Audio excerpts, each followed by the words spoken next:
नमस्कार मंडळी, मी सौ श्रेयसी कर्वे. श्री शारदीय नवरात्रोत्सव म्हणजेच देवी पूजन याचा हा भाग 10वा आज तुमच्यासमोर सादर करते आहे.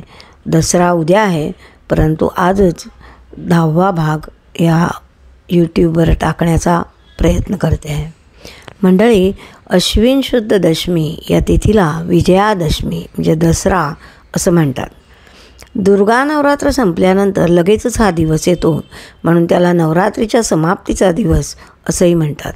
या दिवशी सीमोल्लंघन, शमीपूजन, अपराजिता पूजा आणि शस्त्रपूजा अशा 4 गोष्टी करायच्या असतात. पैकी सीमोल्लंघन म्हणजे अपराह्नकाळी गावाच्या सीमेच्या बाहेर ईशान्य दिशेकडे सीमोल्लंघनासाठी जातात. जिथे शमी किंवा आपट्याचं झाड असतं तिथे थांबतात, शमीची पूजा करतात. शमी शमयते पापम म्हणजे शमी पाप शमवते असं म्हणतात. आपटा हा महादोषांचं निवारण करणारा आहे. आपट्याची पानं सोनं म्हणून देवाला वाटतात, इष्टमित्रांना देतात. सोने ही लहानाने मोठ्यानं द्यायची गोष्ट आहे असा संकेत आहे. काही ठिकाणी अपराजितेची पूजा सीमोल्लंघनाला निघण्याच्या पूर्वी करतात. दुसरं करतात शस्त्रपूजा. या दिवशी राजे, सामंत, सरदार हे लोक आपापली शस्त्रे साफसूफ करून ती व्यवस्थित मांडून त्यांची पूजा करतात. तसंच शेतकरी, कारागीरसुद्धा आपले हत्यारं घेऊन त्यांची पूजा करतात. काही लोक ही पूजा नवमीच्या दिवशीही करतात. दसऱ्याचा दिवस हा शुभ कार्यांना प्रशस्त असा दिवस मानतात. दशमी तिथी श्रवण नक्षत्राने युक्त असेल तेव्हा तो दिवस अतिशुभ असा मानतात. म्हणूनच दसऱ्याला 3.5 मुहूर्तांपैकी एक मानले जाते. दसरा हा भारतातील एक सार्वत्रिक सण आहे. सर्व जातींचे लोक हा दसरा पाळतात. या विजयाचा, पराक्रमाचा असा हा सण आहे. अर्जुनाने अज्ञातवासात शमीच्या ढोलीमध्ये ठेवलेली शस्त्रे काढून विराटाच्या गायी पळवणाऱ्या कौरव सैन्यावर स्वारी केली आणि विजय मिळवला. तो याच दिवशी रामचंद्राने रावणावर विजय मिळवून त्याचा वध केला, तोही याच दिवशी. या घटनांमुळे या दिवसाला विजयादशमी असं नाव मिळालं.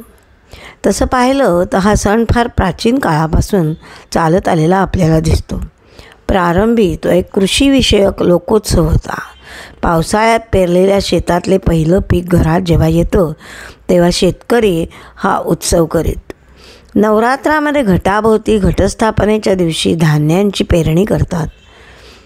दसऱ्याच्या दिवशी या धान्यांचे वाढलेले अंकुर ते काढायचे आणि देवाला व्हायचे.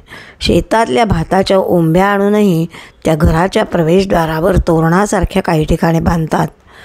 या प्रथा सणाचे कृषीविषयक स्वरूपच व्यक्त करतात. पुढे याच सणाला धार्मिक स्वरूप दिले गेले. इतिहास काळामध्ये तर तो एक राजकीय स्वरूपाचा सण ठरला. मराठेशाहीमध्ये आणि पेशव्यांच्या काळामध्ये दसऱ्याच्या सीमोल्लंघनाला मोठे लष्करी महत्त्व प्राप्त झाले.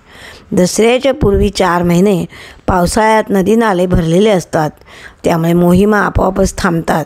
पावसाळा संपून शरद ऋतू सुरू झाला की या सैनिक सरदारांना एक नवा उत्साह येईल. दसऱ्याचे सीमोल्लंघन होताच मराठे सरदार पुढच्या मोहिमेचे बेत आखत. दसऱ्याच्या दिवशी इष्टमित्रांना सोने वाटण्याची प्रथा महाराष्ट्रामध्ये आहे. या प्रथेलाही ऐतिहासिक महत्त्व आहे. मराठे वीर मोहिमेवर गेल्यानंतर शत्रूचा प्रदेश लुटून सोना नाण्याच्या रूपाने संपत्ती घरी आणत. हे विजयी वीर मोहिमेवरून परत आले की दारामध्ये त्यांची पत्नी, बहीण त्यांना ओवाळे. मग परमुलखातून लुटून आणलेला या संपत्तीतला एखादा नग मग त्या ओवाळणीच्या तपकामध्ये हे वीर टाकत. घरात गेल्यानंतर आणलेली लूट देवापुढे ठेवत. नंतर देवाला वाडवडिलांना नमस्कार करून आशीर्वाद घेत. या घटनेची स्मृती सध्याच्या काळामध्ये आपट्याची पानं सोनं म्हणून वाटण्याच्या रूपाने शिल्लक उरलेली आपल्याला दिसते. असा हा दसऱ्याचा उत्सव आहे. हा सोहळा आपण साजरा करतो. आजही तितक्याच उत्साहाने सगळीकडे हा सोहळा साजरा केला जातो. त्याआधीचे 9 दिवस देवीची झालेली उपासना, तिचे आशीर्वाद उर्वरित वर्षभर आपल्याला सर्व परिस्थितीला सामोरे जाण्यासाठी ती शक्ती देते, बळ देते, प्रेरणा देते आणि त्यातूनच आपणा सर्वांना आनंद मिळतो, मनाला समाधान मिळते, शांतता लाभते. अशा या समृद्धी देणाऱ्या महालक्ष्मीला, सद्बुद्धी देणाऱ्या महासरस्वतीला आणि दुबुद्धीचा नाश करणाऱ्या, दुर्बुद्धीचा नाश करणाऱ्या महाकालीला मनापासून वंदन.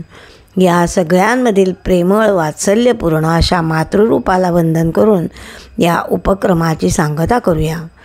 या देवी सर्वभूतेषु मातृरूपेण संस्थिता.